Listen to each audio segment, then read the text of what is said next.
Bom, pessoal, dando prosseguimento ao nosso evento, nós passaremos ao segundo painel previsto para a data de hoje, que trata do direito de defesa, confissão, consequências da revogação do ANPP. Será presidente de mesa e debatedora a juíza federal Silvia Melo da Mata, nossa colega, juíza federal em São José dos Campos, a quem eu, de imediato, passo a palavra para conduzir a sessão. Agradeço ao Dr. Alessandro Diaféria. Aproveito a oportunidade para cumprimentar a todas e todos, agradecer a todos que participaram e auxiliaram na elaboração desse evento. Faço minha aqui as palavras já feitas do Dr. Lunadelli, do Dr. Otávio e da doutora Raicler. Tendo em vista o adiantado da hora, faço a apresentação do Dr. Antônio Rovessi Júnior. Dr. Antônio é defensor público-chefe, substituto da Defensoria Pública da União em São Paulo, mestre em Direito Penal pela PUC São Paulo e professor de Direito Penal na Universidade Ibirapuera. Passo, então, a palavra ao doutor e professor Antônio Rovessi. Muito obrigado, doutora Silvia. Bom dia a todos, bom dia a todas. Bom, eu não poderia aqui começar a minha fala sem antes externar alguns agradecimentos e também sem antes manifestar uma imensa alegria.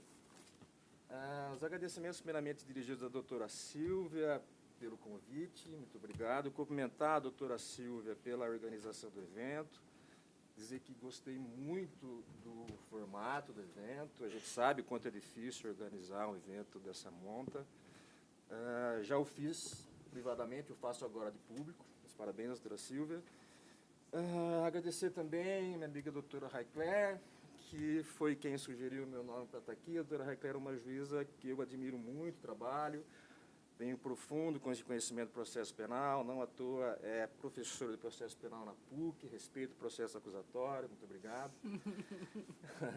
Uma alegria também dividir a mesa com o doutor Alessandro, meu amigo Alessandro, cujo trabalho eu também admiro muito, gosto muito de atuar nas audiências da primeira vara, sob a presidência do doutor Alessandro, e manifestar uma alegria de poder estar dividindo essa mesa aqui com o professor Rogério Sanches. Conversava com ele aqui antes de começar, e eu dizia que o professor Rogério Sanches foi meu professor no cursinho, ainda na época de IELF, né? Não nos conhecíamos ainda pessoalmente, que há pouco tempo. O senhor percebe, doutor Rogério, que eu estou fazendo aqui a menção e ao final a data providencialmente. E também a alegria de poder suceder aqui na mesa o professor Fábio Bechara, que, vejam só, também foi o meu professor na graduação, quando esse complexo educacional que hoje se chama Anhanguera, na época se chamava FIAN. O doutor Fábio Bechara me lembrou que lá se vão 21 anos. Pois bem, vocês podem perceber que, diante dessa carga, eu estou aqui me sentindo um pouco pequenininho, né, com professores e grandes juristas, grandes nomes do direito, que são palestrantes e conferencistas aqui no evento. Mas eu acho que eu fui chamado aqui, como eu conversava com a doutora Raicler, para falar de um lugar, que é o lugar da defesa. Mais especificamente, o lugar da defesa pública. E, para isso, eu gostaria de estabelecer uma primeira premissa.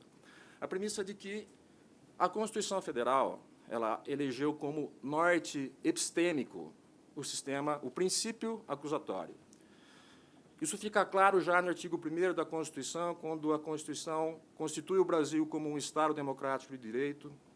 Fica ainda mais evidente no artigo 129, inciso 1º, quando a Constituição confere ao Ministério Público a função de promover privativamente a ação penal pública, e a principal característica do sistema acusatório é justamente a separação de funções de julgar e de acusar, e também pelo artigo 5º, inciso 54, quando a Constituição estabelece o processo acusatório. Perdão, o devido processo legal. Embora a estabelecimento da diferença de funções entre julgar e acusar seja a característica marcante do sistema acusatório, outras características também compõem a natureza desse sistema. Eu não vou, evidentemente, me debruçar aqui sobre todas as características, mas só sobre algumas delas e que tocam mais de perto o tema que nós vamos tratar aqui nessa mesa. E a primeira delas é a igualdade de partes, cujo corolário é a paridade de armas. A paridade de armas, com o exercício da defesa em igualdade com a acusação, mais do que característica do processo acusatório, do sistema acusatório, é uma condição de racionalidade do sistema. No sistema acusatório, o investigado, o acusado, ele não é objeto da investigação criminal, mas sim sujeito, né, como objeto do sistema inquisitivo, né.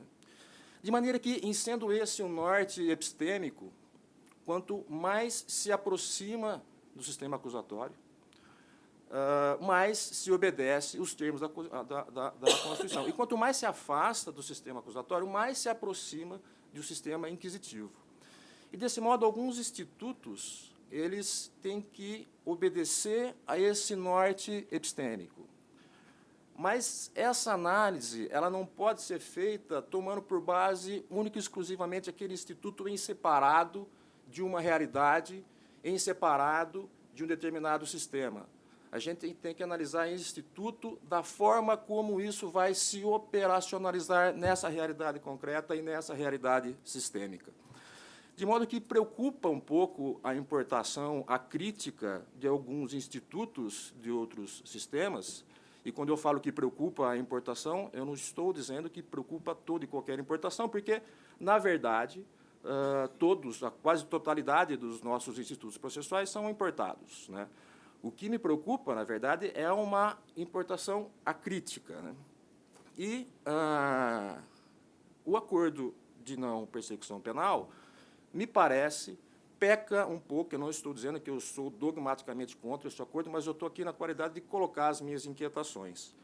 Porque eu tenho visto alguns autores que dizem que o acordo de não persecução penal ele teve como inspiração o sistema estadunidense e o sistema italiano.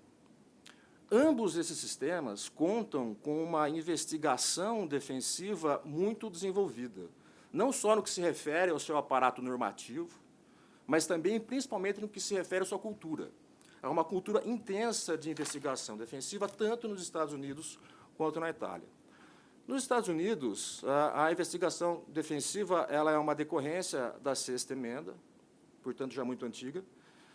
O advogado defensor nos Estados Unidos, ele não só tem a possibilidade de investigar, mas ele tem o dever, não só legal, mas deontológico mesmo, de promover atos de investigação.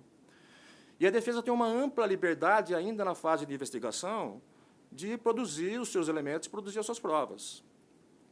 Na Itália, isso não é diferente.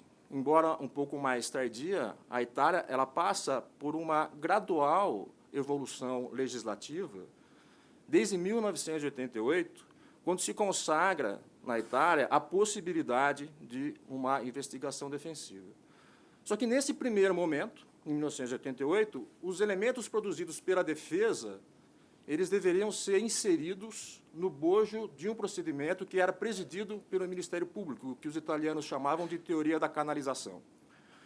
Em 1995, há uma alteração no sistema, a defesa ela continua e se intensifica a sua possibilidade de investigação, mas ela pode juntar esses elementos que foram produzidos por ela na fase de investigação, já diretamente no processo judicial.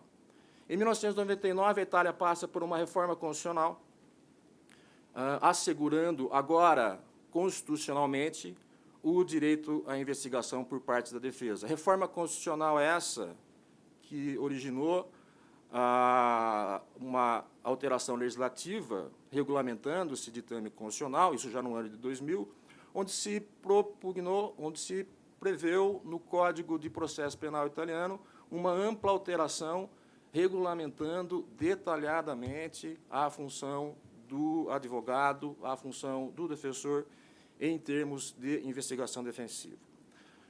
Esse é o quadro, tanto dos Estados Unidos quanto da Itália, que serviu de inspiração para a importação desse Instituto de Justiça Negocial que a gente trabalha aqui hoje.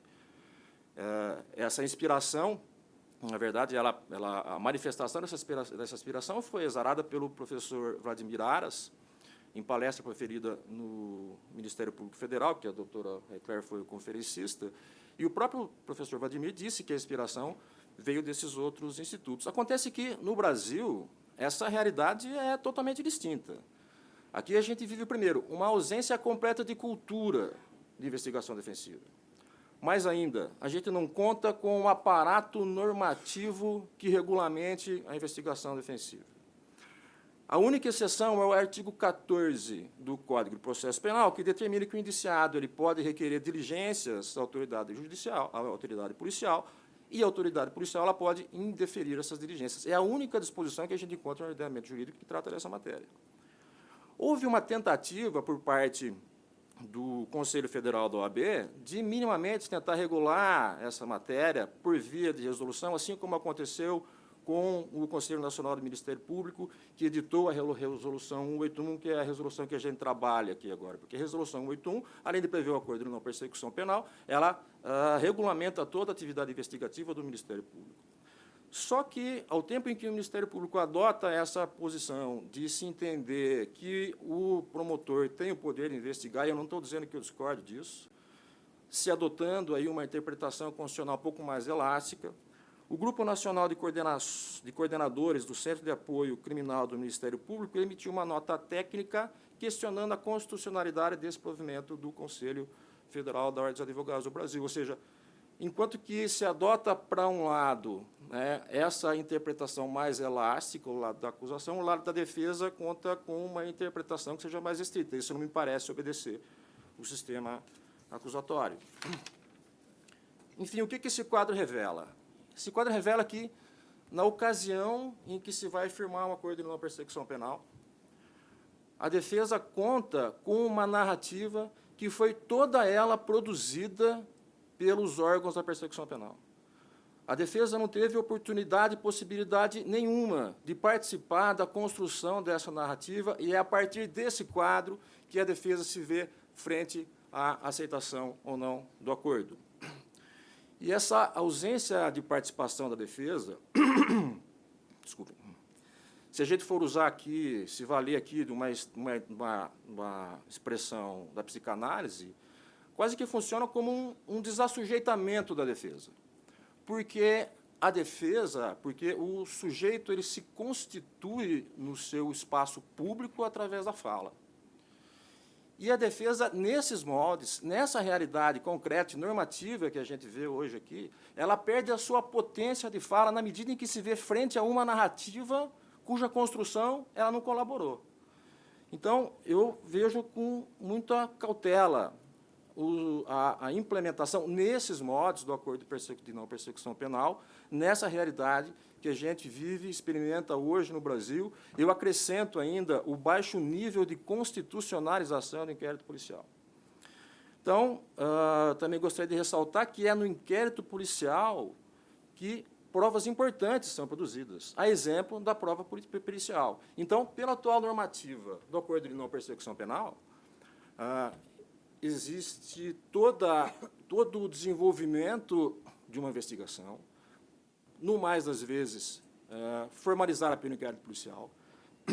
Esse inquérito policial é relatado, isso vai ao Ministério Público, que, depois de perceber toda essa concatenação de atos e, a partir disso, chega à conclusão de que é o caso de população penal, porque a resolução diz que, se for o caso de arquivamento ou acordo de persecução, ele não vai ser proposto.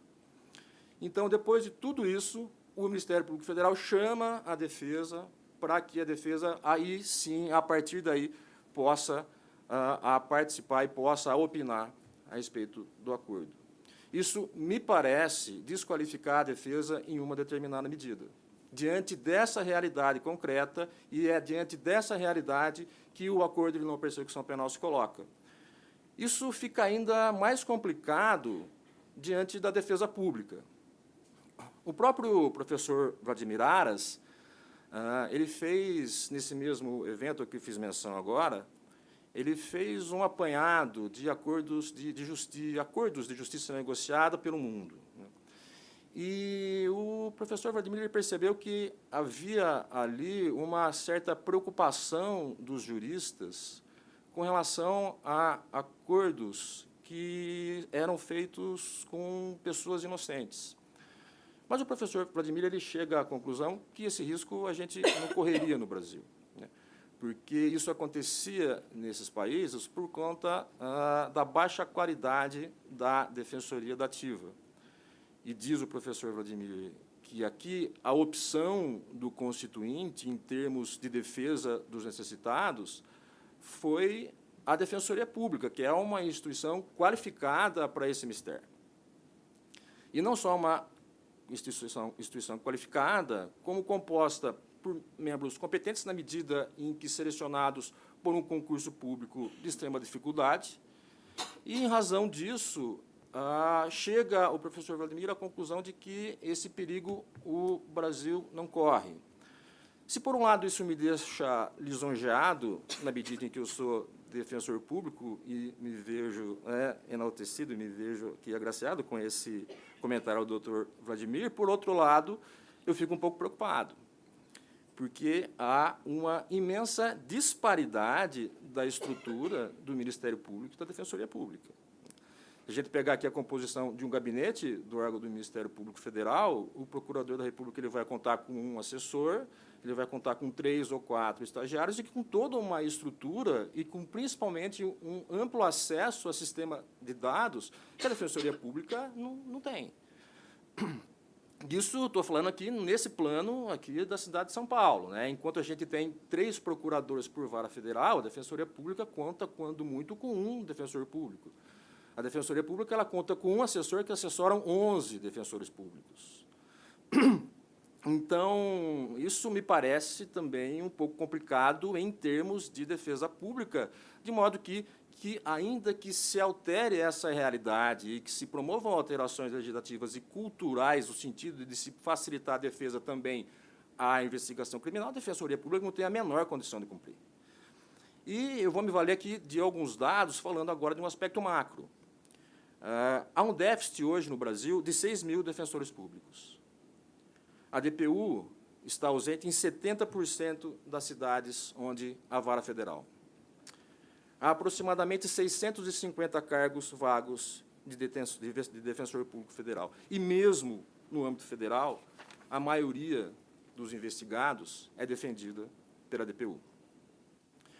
Então, dizer que o direito de defesa está assegurado, está respeitado no acordo de não persecução penal, na medida em que esse acordo ele só pode ser firmado sob a assistência e sob uma orientação de um defensor ou de um advogado, é relegar a defesa a um aspecto meramente formal. Então, não me parece, nesses termos, se a argumentação for essa, que haja um efetivo amparo à defesa. Um outro paradigma que normalmente é eleito como inspiração do acordo de não persecução penal se trata de uma decisão que foi tomada pelo Tribunal de Direitos Humanos Europeu, sediado em Estrasburgo. E esse acordo, o caso, né, é um caso cujo nome eu não consigo pronunciar, porque é um nome georgiano, né? Versus Geórgia, né? Enat alguma coisa. Eu até, antes de vir para cá, eu procurei no Google, né? E fui naquela função do Google que tem ali o alto-falantezinho, né? Mas o Google falou que não estava disponível. Então, se o Google não sabe, né? Eu estou bem tranquilo em também não saber pronunciar. Mas eu sei que esse nome ele tem 13 letras, das quais 4 são vogais. Então. E é verdade que nesse paradigma, o acordo firmado, né, é um casal que foi acusado por crime de corrupção, e depois desse casal, né, cada um à sua maneira, firmou um acordo, né, de plea bargain com o Estado da Geórgia. E depois desse acordo, ele foi posto à apreciação do Tribunal de Direitos Humanos Europeu. E é verdade, esse acordo ele foi validado. Né. Só que algumas, né, eu fui pesquisar essa decisão na fonte e algumas manifestações que constam ali no corpo da decisão. Mais especificamente, algumas orientações que foram emanadas do Comitê de Acompanhamento fazem com que a gente tenha que refletir um pouco mais sobre isso. E quais foram essas conclusões? Primeiro, diz o Comitê de Acompanhamento que o funcionamento do sistema de barganha não pode ser visto em separado da operação de todo o sistema. Isso foi uma primeira preocupação manifestada por esse comitê. Uma segunda preocupação, justamente, a importação de modelos jurídicos estrangeiros para países da Europa. E a terceira preocupação, que é a preocupação a um papel limitado da defesa. Isso levou em consideração uma realidade muito particular, que é a realidade georgiana. E essa realidade demonstra que, na Geórgia, nos últimos anos, o índice de condenação ultrapassou 99%. Então, o que o comitê questiona é, diante dessa realidade em que o investigado ele se vê frente a uma possibilidade de condenação que ultrapassa 99%, isso significa que esse consentimento ao firmar o acordo é livre? Eu não estou dizendo que o índice de condenação no Brasil é 99%. O que eu estou dizendo é que essa ideia de se analisar a realidade sistêmica para se implantar um determinado instituto deve ser levada em consideração. E é por isso que eu faço menção aqui a essa decisão. E obrigado, doutora Raquel. É por isso que eu faço menção aqui a essa decisão e que nós temos que levar em consideração essa realidade para se implantar esse modelo de acordo no Brasil. E por que isso ganha particular importância? Porque, como foi dito aqui na mesa anterior, é pressuposto, é condição para a realização do acordo de não persecução penal a confissão. Isso me causa uma preocupação, e até respondendo uma pergunta que foi feita aqui, é que, nesses termos, se recoloca a confissão num lugar da qual ela já tinha sido retirada, que é o lugar de definidora da causa penal. Isso é muito complicado.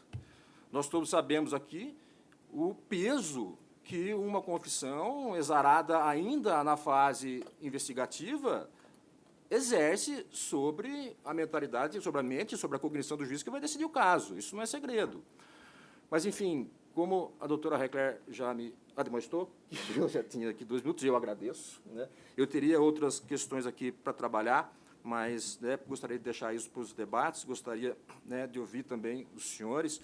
Peço desculpas aqui, doutor Rogério Pereira, delicadeza, ele tem invadido o seu tempo. E eu só gostaria de terminar com uma última afirmação. Eu entendo, conversava isso com a doutora Heckler antes de entrar aqui para a palestra, eu entendo que a contemporaneidade demanda uma relação muito própria, muito particular com o tempo. Hoje as coisas acontecem de uma forma muito mais dinâmica, a velocidade dos acontecimentos na contemporaneidade é muito mais intensa. Só que o processo penal, ele tem o seu tempo. O processo penal, ele não tem o tempo da mídia, o processo penal, ele não tem o tempo da rede social, o processo penal, ele não tem o tempo do mercado, ele tem o seu tempo. E esse tempo do processo penal, ele deve ser marcado pelo respeito ao direito de defesa. De modo que essa importação, a crítica de determinados institutos, me parece, ao menos no primeiro momento, que se coloca o sujeito investigado na qualidade e na posição de objeto de uma política criminal que é marcadamente hipercriminalizadora. Então, talvez, antes disso, tenhamos que pensar outros caminhos em prol dessa propalada eficiência. Muito obrigado.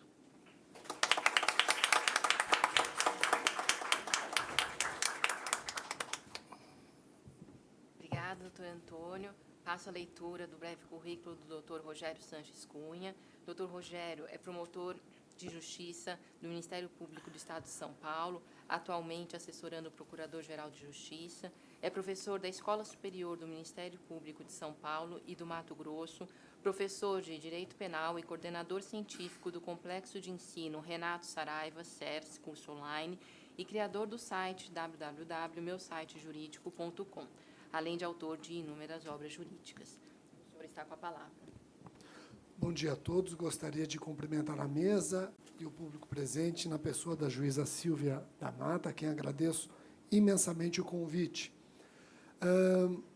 eu vou estabelecer aqui alguns pontos, a título de premissa, que eu acho muito importante, principalmente em homenagem à excepcional fala do defensor público Antônio. A gênese do ANPP, e aqui me causa espécie quando eu vejo Vladimir Aras falando que foi os Estados Unidos, que foi a Itália. Na verdade, a gênese do ANPP, que o Vladimir trabalhou, tem digitais do Vladimir Aras, Rodrigo Cabral, Antônio Suxberg. A gênese está na França, está na Alemanha. Não se trata do plea bargain.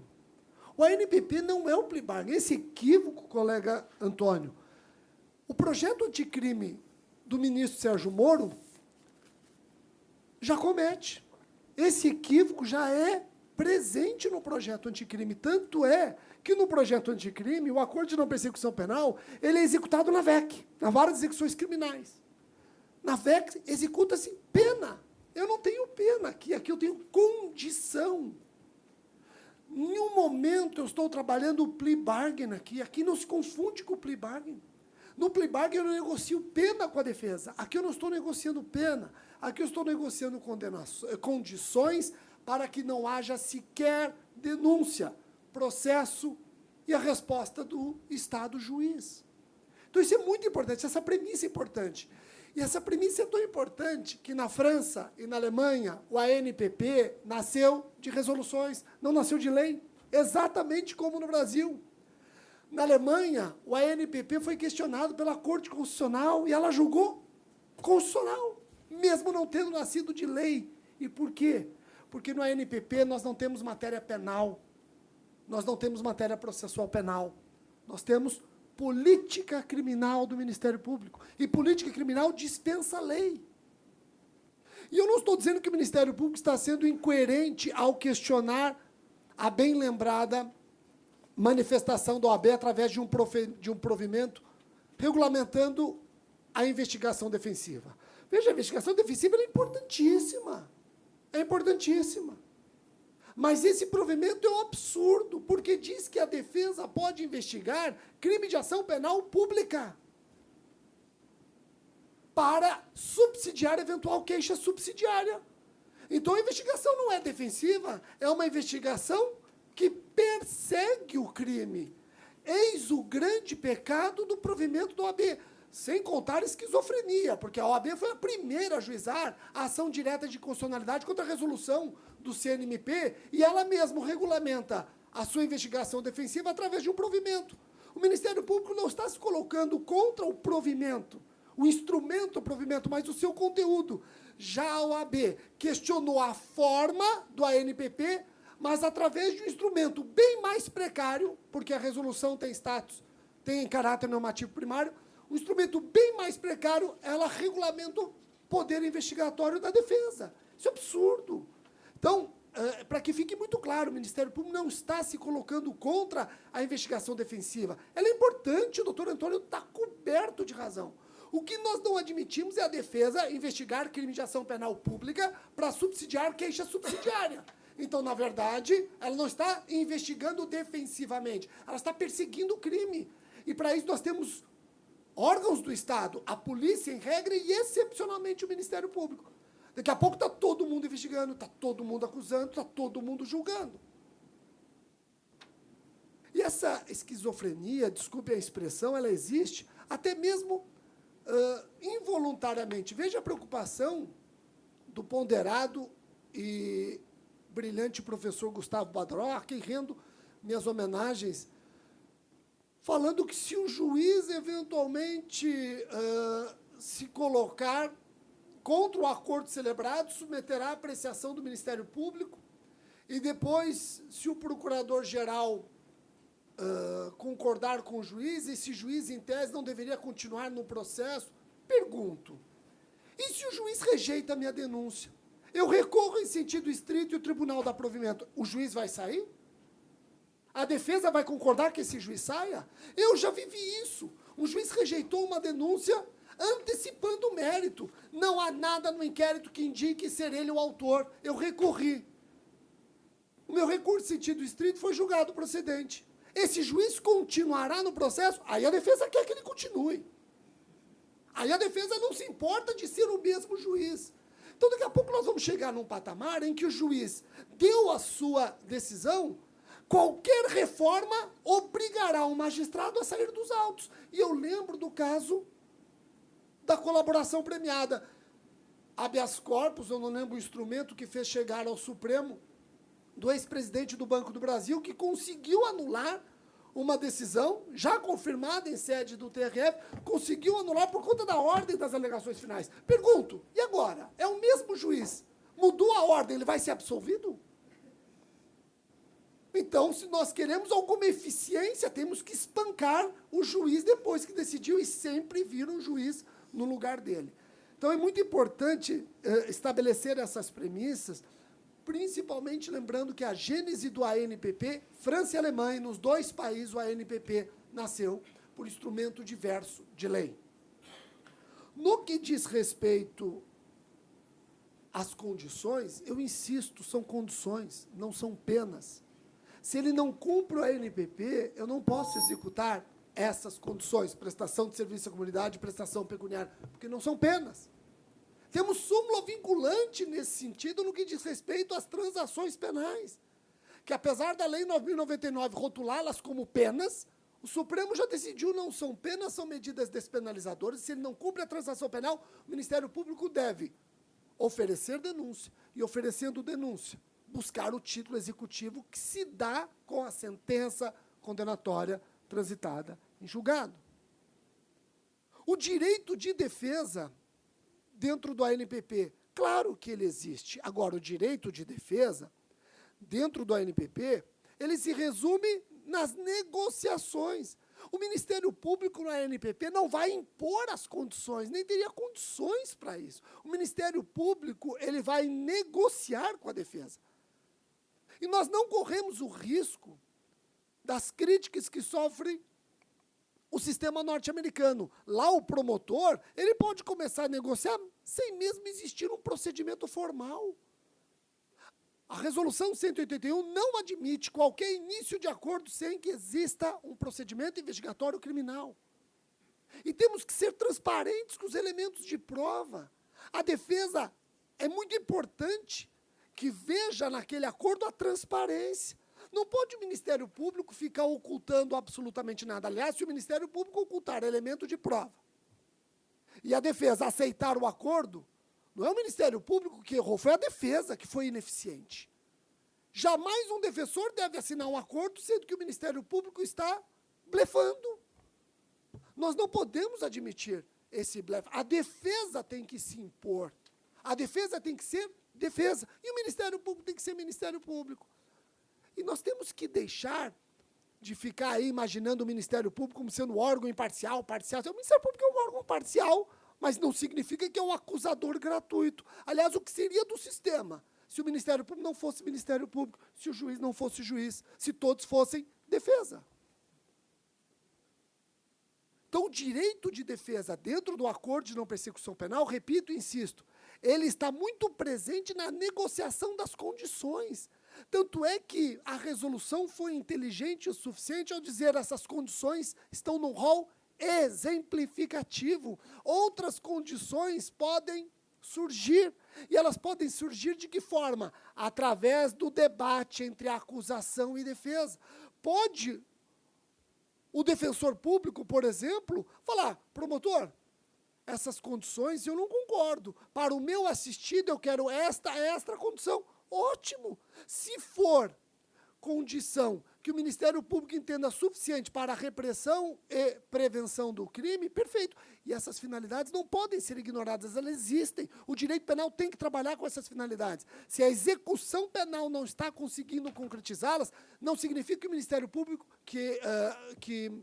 o Ministério Público, ao perseguir a pena, tem que simplesmente ignorar as suas finalidades. A pena tem finalidade de prevenção e retribuição? Sim. O direito penal não pode perder de vista essas finalidades. Repito, ainda que a execução não esteja conseguindo concretizá-las. Mas a pena não é uma majestade sem fim, jamais. Então, o direito de defesa existe no ANPP. Eu já celebrei a ANPP e vi a importância da defesa discutindo comigo as condições. defesa trouxe para o caso condições que eu jamais imaginava e eram muito mais pertinentes do que as condições da Resolução 181. Quem criou essas condições? A defesa, que agiu com letra maiúscula, defesa com letra maiúscula. No que diz respeito à confissão, pergunta do nosso colega aqui na plateia, confissão é importante no ANPP. Porque é a única moeda de troca que tem o Ministério Público de que o ANPP pode ser cumprido. Se ele não confessa, o que garante que ele vai cumprir o ANPP? Qual é a moeda de troca que eu tenho de que ele vai cumprir o acordo de não persecução penal? Ele celebra um acordo comigo, não confessou. Ele não cumpre o acordo. Qual é a consequência para quem descumpre o acordo celebrado com o órgão do Estado? Nenhum. A confissão tem que existir, mas olha que interessante. É uma confissão que não implica responsabilidade, que não implica reconhecimento de culpa. Rogério, que esquisito, confissão que não implica reconhecimento de culpa? Sim, só existe reconhecimento de culpa depois do devido processo legal, com sentença condenatória transitada em julgado. A confissão é importante, mas não tem reconhecimento de culpa. Tanto é que o ANPP não gera reincidência, não gera maus antecedentes. Porque ainda que ele tenha confessado, não há reconhecimento de culpa. Se eu faço um acordo sem confissão, eu pergunto a todos que estão assistindo, qual é a garantia que eu tenho que ele vai cumprir o acordo? Não existe nada que sirva como instrumento coercitivo. Que acordo é esse? Qualquer acordo. Com mais neófito advogado que vai fazer o acordo, ele vai colocar cláusulas que trazem consequências para o seu descumprimento, e esse acordo não tem nenhuma consequência caso descumprido. A consequência é que ele confessou. A consequência é que ele confessou. E essa confissão eu vou usar contra ele? Sim. Agora, qual é o valor dessa confissão? O valor será dado pelo juiz, pela juíza, no caso concreto. Ninguém está dizendo que esta confissão, ela tem o valor de uma confissão judicial. Não tem. Não foi uma confissão perante o magistrado. Mas essa confissão não pode ser ignorada. Não é de só menos importância. Ela foi filmada e na presença do defensor. Claro que tem valor. Óbvio que tem valor. E é essa confissão que vai garantir que ele vai cumprir o acordo. Se não, pergunto, pela segunda vez, qual é a garantia que eu tenho de que ele cumpra o acordo? Quem aqui celebraria algum acordo sem cláusulas punitivas, sem cláusulas penais? Que acordo é esse? Aliás, nem poderia ser chamado de acordo. É uma benesse.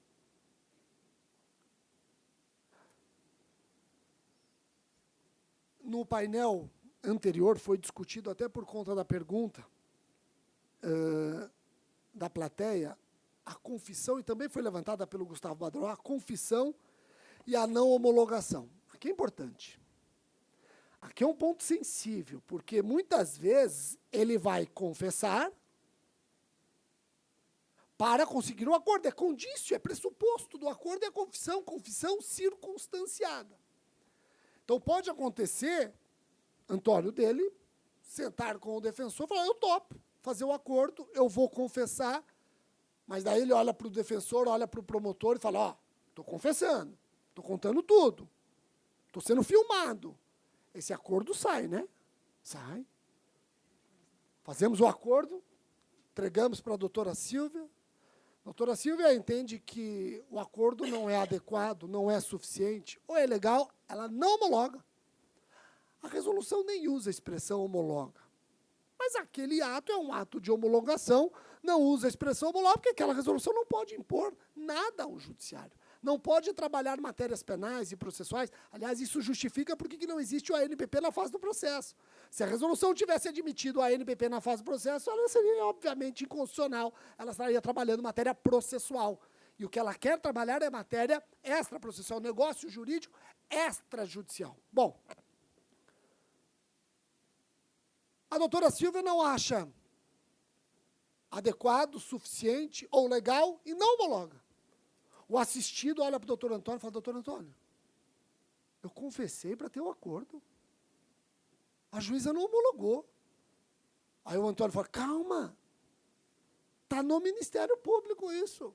Vai para o Procurador-Geral ou para a Câmara de Revisão, é MP com MP, está em casa. E dá uma falsa tranquilidade para o assistido dele, né? Então, fica tranquilo, o promotor falou que está falado. O MP é titularidade da ação penal, eles que vão decidir.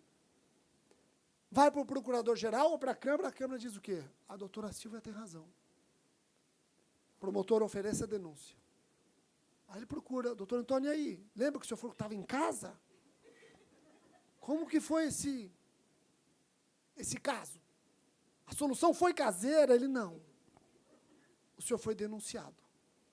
Eu fui denunciado com a minha confissão. Pois é, com a sua confissão. Mas eu só confessei para ter um acordo. E não saiu acordo. E agora? Já estamos vivendo isso. Já estamos vivendo isso. E o que nós estamos fazendo aqui no Estado de São Paulo? Nós estamos orientando os colegas, uma orientação da Procuradoria-Geral, através do Centro de Apoio às Promotorias Criminais, cujo coordenador está aqui, o Arthur. Nós estamos recomendando aos colegas o seguinte: coloque no acordo, e as defesas começaram a exigir isso, que se o acordo não for homologado, tudo que ele entregou para a homologação sai. Então, se ele confessou para a homologação, não estou falando daquele inquérito que já veio com confissão. Eu estou falando daquele momento em que ele passa a entregar para o Estado uma confissão, documentos, às vezes até delações, ele passa a entregar para o Estado como condição para o acordo. Opa, se ele fez isso, nós colocamos uma cláusula garantindo o compromissário do seguinte: se este acordo não for homologado, é um compromisso da acusação que isso sai. Nós vamos pedir o desentranhamento. Isso traz uma boa-fé para este negócio. Né? Traz uma boa-fé, isso traz uma tranquilidade para a defesa e para o assistido. Agora, isso só no caso de não homologação. Se ele deu causa à revogação, aí não, aí a confissão fica. A confissão é a consequência para quem não cumpriu um acordo que assinou e se comprometeu a cumprir. Só estou falando no caso de não homologação. Se ele deu causa à revogação do ANPP, eu vou oferecer a denúncia, vou explorar a confissão, não como rainha das provas, porque ninguém aqui está dizendo que ele pode ser condenado com base nessa confissão. Seria absurdo, tem súmula proibindo. Ninguém pode ser condenado pela prova extrajudicial apenas, mas ela pode servir como mais um elemento ao magistrado, como já serve a confissão policial. Temos 3 juízes aqui, sem conhecê-los, eu tenho certeza que uma vez na vida já usaram confissão policial como mais um elemento, e não o elemento. Rainha das provas, não podemos jamais admitir essa etiqueta. Agora, se ele descumpriu, se ele deu causa à revogação do acordo, aí eu vou usar a confissão, sim, seu prejuízo. E não vou usar somente a confissão. A resolução diz que eu posso usar, doutor Antônio, o descumprimento também como motivo para não oferecer a suspensão condicional do processo.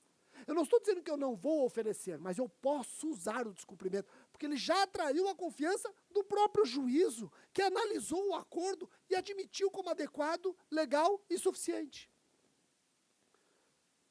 Aproveitando os poucos segundos que restam, se ele descumpre, eu acho que isso é muito importante. 3 pontos eu acabo em 2 minutos. Se ele dá causa à revogação, eu ouso discordar do Gustavo Badrola. Nós não podemos aqui trabalhar com detração. Eu estou falando de condição. Condição não pode ser detraída de pena. Eu não posso misturar alhos com bugalhos. Nós não podemos esquecer que as várias condições, elas estão dentro de uma obrigação indivisível. Ele descumpriu uma condição, ele descumpriu a obrigação, ele não pode cumprir precariamente o acordo e querer se valer de algum benefício. A partir do momento que ele descumpre o acordo como um todo, a obrigação é indivisível. Me parece equivocado querer trabalhar com detração, sendo que uma coisa é condição, outra coisa é pena. Só vai admitir detração quem está trabalhando cumprir. imaginando que o ANPP é plea bargain, que eu tenho pena. Eu não tenho pena, eu tenho condição. Agora, discute-se se ele descumpriu o acordo, mas admitiu reparar o dano, se a vítima pode, eventualmente, executar a parte do acordo em que ele reconhece a dívida. Primeiro, que eu acho que a vítima teria que assinar o acordo para que isso fosse possível. Segundo, que eu teria que parar de admitir o acordo com obrigações indivisíveis, mas já se discute isso. E, por fim, e aqui eu encerro, o professor Gustavo Badaró deixou lançado vai ter uma pergunta da mesa, se eu não me engano, qual a pena que poderia se pensar no acordo? Não é pena, é condição. Mas será que a condição pode ser pior que a pena? Nós já erramos muito na transação penal. O Ministério Público errou muito na transação penal. As propostas de transações absolutamente divorciadas. Na promotor tal, 10 salários mínimos, promotor tal, 1 salário mínimo, sem qualquer critério objetivo. Uma coisa meio lombrosiana, né? Sentou aqui, esse tem cara de que paga 10. Esse tem que pagar... Uma coisa lombrosa. E esse é um erro que nós banalizamos a transação, banalizamos ao ponto da Lei Maria da Penha proibir pena de cesta básica. A Lei Maria da Penha proíbe pena de cesta básica. Desde quando cesta básica é pena? Porque nós banalizamos, era uma regra da galinha, bota 10 ali, bota 15 aqui, isso é absurdo. O que nós deveríamos ter feito desde o início da transação e não podemos perder aqui no ANPP, que vai ser muito bem fiscalizado pela defesa? Nós temos que projetar, objetivamente, o sistema trifásico. E qual é a pena, em tese, que ele poderia vir a cumprir neste caso? A partir do momento que eu projeto, tem que ter esse exercício na proposta, a partir do momento que eu projeto, eu vou discutir com a defesa, jamais no ANPP, a condição pode ser pior do que essa pena projetada. Então tem que ter esse exercício. O Ministério Público não pode tirar a condição da manga e ao seu bel prazer. Senão o Ministério Público vai receber uma crítica que hoje o Judiciário recebe. O meu processo caiu na primeira vara. Que sorte a sua! Esse juiz trabalha... E o meu processo caiu na quinta vara. Você está lascado. A quinta vara... Nós não queremos isso e nem podemos importar essa crítica.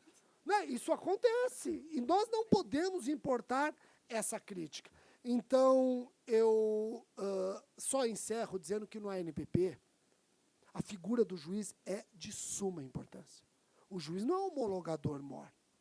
A pergunta que o desembargador fez, para mim, foi uma das perguntas mais brilhantes do evento hoje. O juiz, quando vai homologar, entre aspas, homologar, porque, repito, a resolução não fala em homologação, mas o ato é idêntico, né? Avalia adequação, necessidade, utilidade e devolve para o MP. Homologado. Reconhece.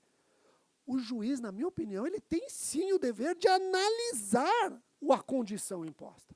Saber se é suficiente ou insuficiente. E se não for suficiente ou insuficiente, devolve. Isso obriga defesa e acusação a usarem a ANPP como uma peça de convencimento. O ANPP tem que convencer uma pessoa, a figura do juiz. Já me estendi bastante, aguardo as perguntas e obrigado outra vez pela paciência.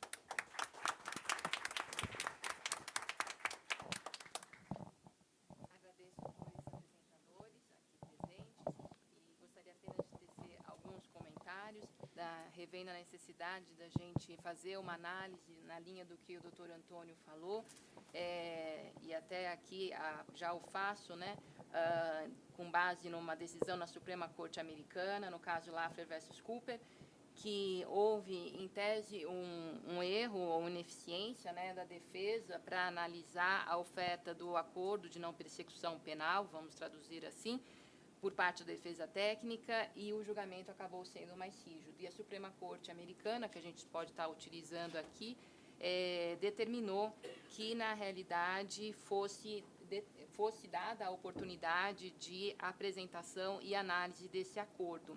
E houve todo um debate a respeito disso. Se, na realidade, a partir do momento em que a defesa foi ineficiente e houve o declínio do acordo, e o processo transcorreu com observância do devido processo legal, a pessoa assumiu o risco, né, de seguir o processo.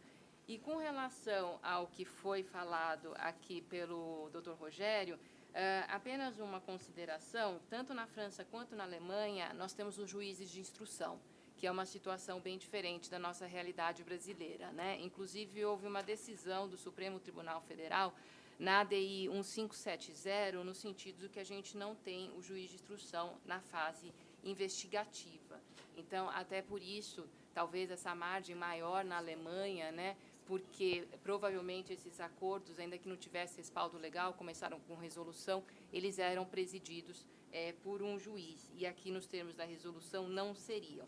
E aí aproveito e faço uma provocação, porque a resolução estabelece em um dos seus parágrafos que o acordo de não persecução penal pode ser feito na audiência de custódia. E aí, nesse caso, como é que a gente retira, já que o juiz está presidindo ali a audiência de custódia e vai estar presenciando essa confissão, como é que a gente retiraria isso dos autos, como foi colocado aqui pelo o senhor, né? É uma coisa que me preocupa, essa questão da imparcialidade do juiz, a partir do momento que presencia a confissão, seja se a gente está usando o molde europeu ou o molde americano. E aí até já comecei a pensar em situações alternativas, como talvez essa negociação ser feita na SECOM, porque aí o juiz não presenciaria a confissão, viria apenas para homologação. Será que seria dessa forma? A gente estaria tentando, a SECOM, a nossa central de conciliação, manter a imparcialidade do juiz. Outro questionamento é que será que realmente haveria necessidade dessa audiência, né? Ela não está prevista na resolução, mas ela está prevista nos dois anteprojetos de lei de alteração do CPP, no anteprojeto número 10.372 de 2018 e no 882 de 2019. Então, só fazer uma observação, doutora Silvia. É importante que o artigo 18, o parágrafo 7º da resolução, quando ele fala da audiência de custódia, ele não quer que o ANPP seja feito durante a audiência de custódia. Ele quer que seja feito na oportunidade da audiência de custódia. Ou seja, feita a audiência de custódia, o Ministério Público manifestando-se pela liberdade provisória, o juiz deferindo a liberdade provisória, encerrou aquela audiência de custódia. Nesta oportunidade, fomenta-se que o Ministério Público, aproveitando a presença da defesa, noutro espaço, trabalhe a possibilidade do ANPP, sem a presença do magistrado, com certeza. Então, alguns até me perguntaram, Rogério, o juiz, na audiência de custódia, nem pode perguntar mérito. O juiz tem que perguntar sobre a legalidade da prisão, sobre a integridade, a incolumidade do preso. Ele não entra e continuará não entrando no mérito. O parágrafo 7º do artigo 18 quer que o Ministério Público aproveite a audiência de custódia, aquela oportunidade que tem advogado, que tem defensor público, para trabalhar o ANPP e, de repente, apresentar para o juiz naquele momento. Então, é muito importante, o magistrado não estará presente, continuará com a sua imparcialidade, sagrada imparcialidade preservada.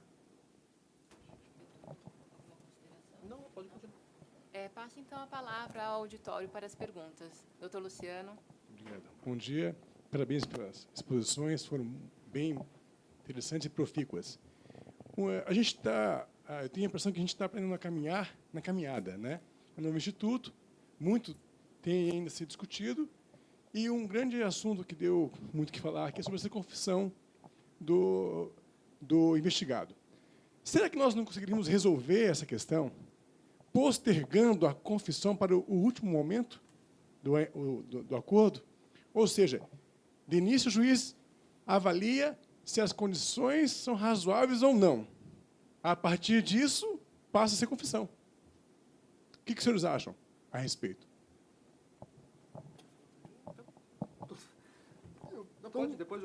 Então, deixa eu vou ser bem breve.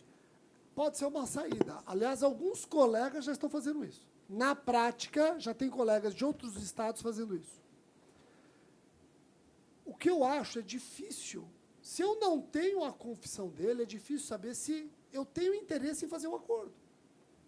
O meu interesse em fazer o acordo tem muito a ver com a confissão dele. A confissão tem que ser circunstanciada.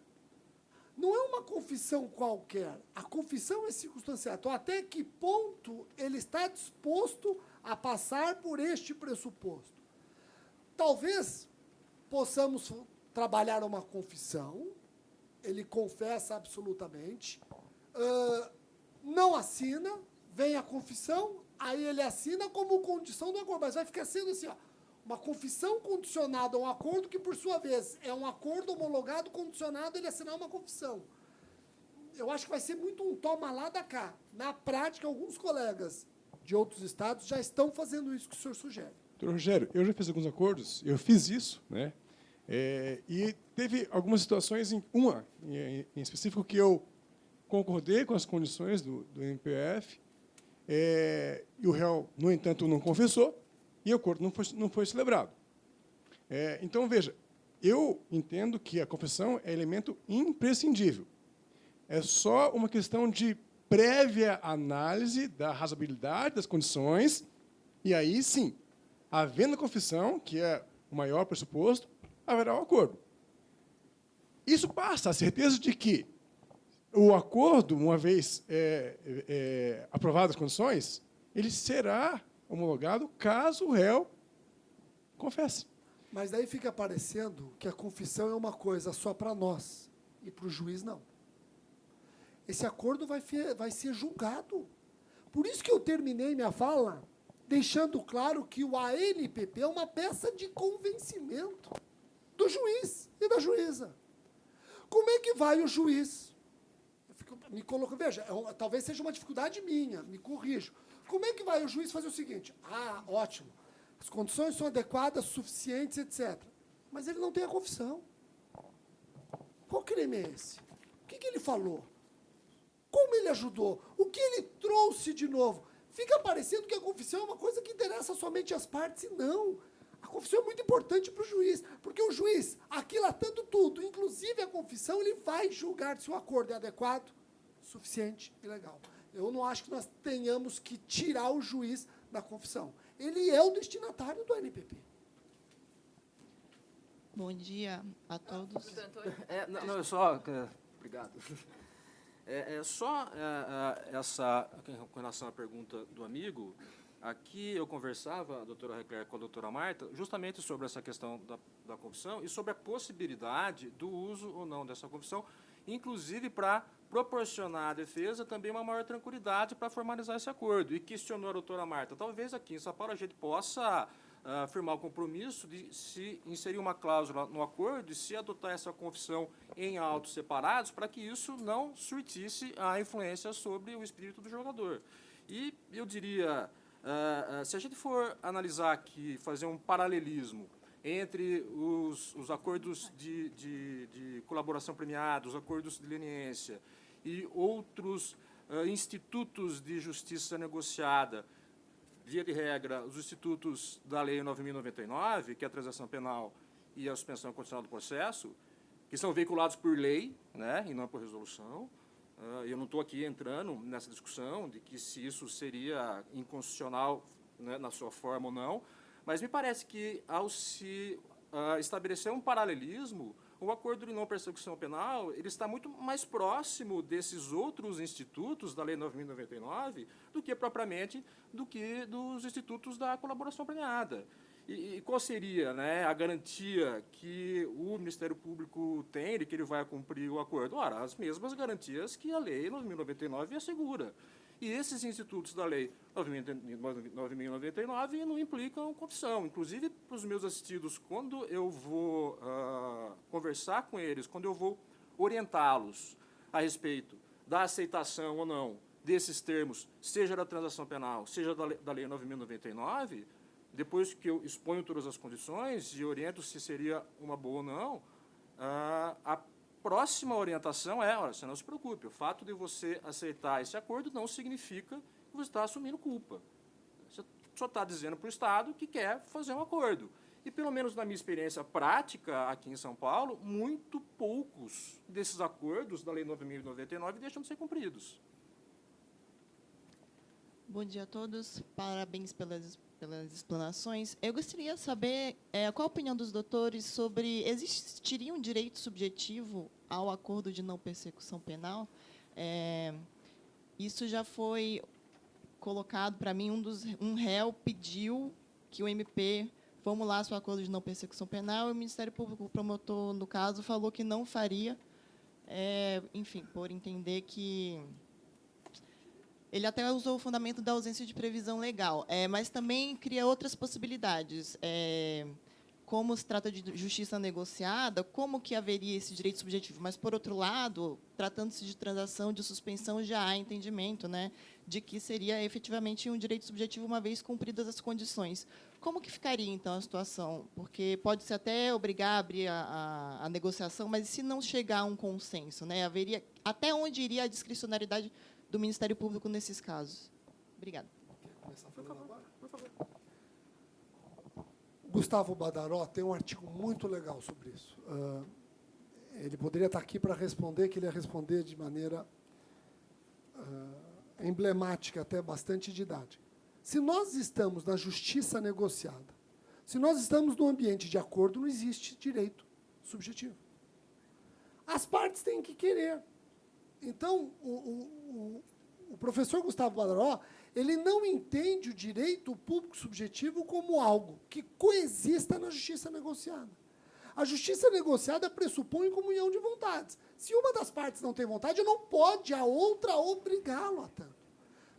Então, ele coloca como algo absolutamente inconciliável. O que não se pode, obviamente, o que não se pode é uma recusa absolutamente injustificada do Ministério Público. Por que você não quer fazer acordo? Porque eu não quero. Aí parece um abuso. Aí parece um abuso que deve ser corrigido até pelas vias correcionais. Agora, se o Ministério Público fundamenta a Resolução 181/2017, ela traz esse argumento, falou, o Ministério Público pode deixar de celebrar o acordo se entender que naquele caso concreto, jamais com base no caso em abstrato ou no fato em abstrato, na gravidade abstrato, com base no caso concreto, eu entendo que o acordo é insuficiente para alcançar os fins de repressão, prevenção, etc. Sempre com base na gravidade em concreto. Se ele fundamenta minimamente, acabou. Agora, eu não enxergo um direito público subjetivo dentro de uma justiça negociada ou dentro de um acordo em geral. O que inclusive, já há decisões judiciais nesse sentido, é que, muito embora se trate aqui de uma justiça negociada, a verdade, a gente está falando de uma vontade, primeiro, de uma instituição, do Ministério Público. Né? Então, o que me parece, né, na recusa, ainda que fundamentada, doutor Rogério, de um determinado órgão ministerial oferecer o acordo, isso, inclusive, até em obediência ao sistema acusatório e se valendo de uma interpretação sistemática do ordenamento jurídico, seria, talvez, o caso de se aplicar o artigo 28 do Código de Processo Penal para que esses termos possam, eventualmente, ser oferecidos, né, e essa questão ela possa ser levada a uma Câmara de Revisão ou ao Procurador-Geral de Justiça, no caso do Ministério Público Federal, para que essa opinião, né, do Ministério Público Federal seja exarada de uma forma qualificada como instituição. Eu só gostaria de dar um testemunho.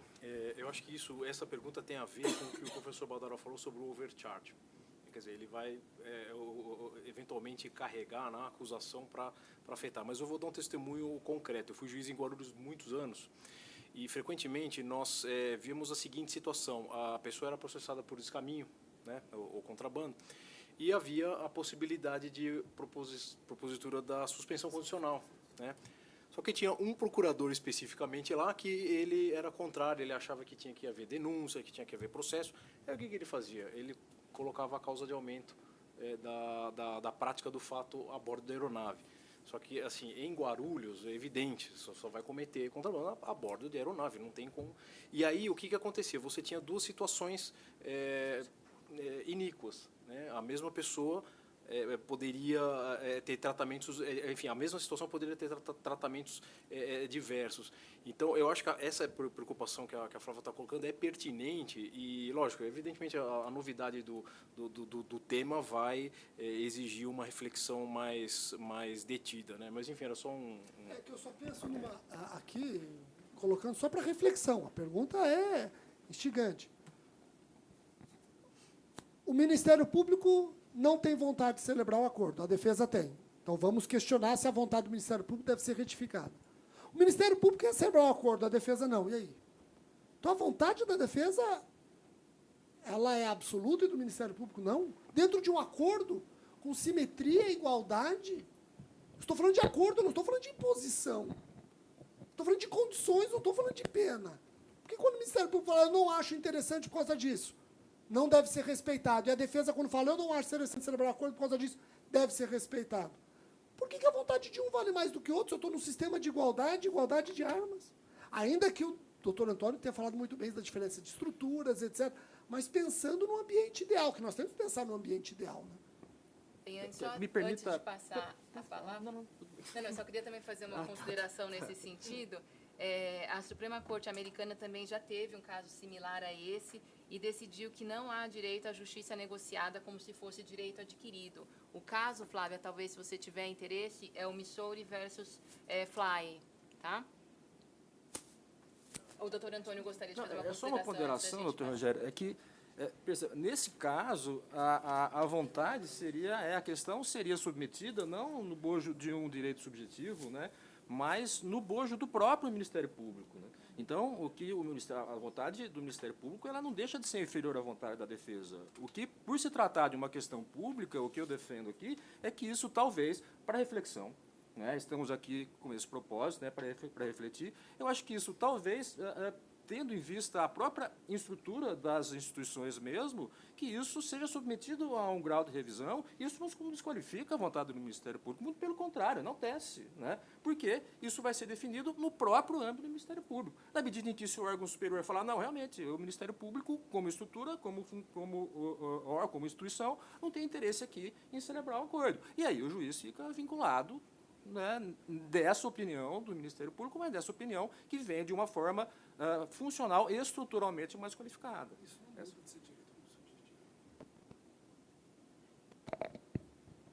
Bom dia novamente.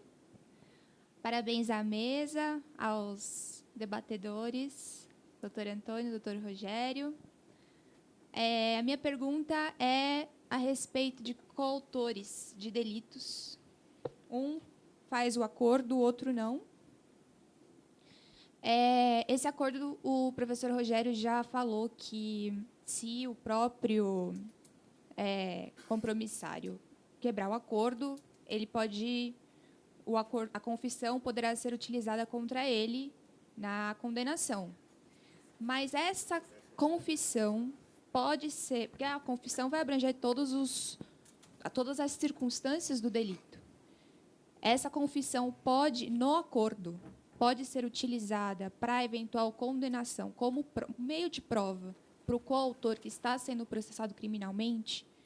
E, mais um pouco a fundo, esse coautor que fez a confissão, o acordo, a exemplo do que acontece na delação premiada, pode ser chamado para testemunhar em juízo com o compromisso de falar a verdade?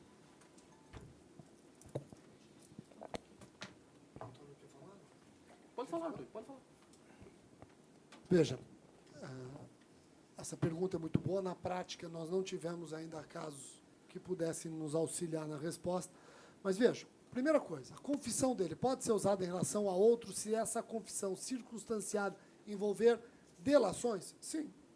Qual é o valor a ser dado a essa confissão? O valor a ser dado vai depender do que o juiz interpretar no momento da sentença. O valor dessa confissão é o valor que o juiz der no momento da sentença. Não tem o valor de uma confissão judicial? Claro que não, mas não deixa de ser um importante elemento que o magistrado pode, junto com a prova produzida sob o crivo do contraditório, considerar em prejuízo ou em benefício do agente. Com relação ao compromissário ser arrolado para se ouvir, é uma questão complicadíssima. Se arrolado for, ele vai ser arrolado como testemunha. E no que diz respeito à delação, ele é obrigado a falar a verdade.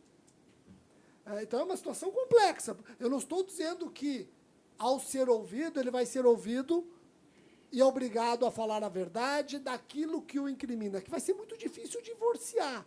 Mas, no que diz respeito aos outros, ele não vai ter como fugir da admissão da sua culpa, né? Ainda que no menor grau, sem grandes... Ele vai ser ouvido como testemunha. tem que prestar o compromisso de dizer a verdade. O que alguns colegas discutem, eu coloco para você depois refletir, para todos refletirem, é o seguinte: e se ele, na frente da doutora Silvia, falar, eu vou me reservar o direito para permanecer calado? Ele descumpriu o acordo?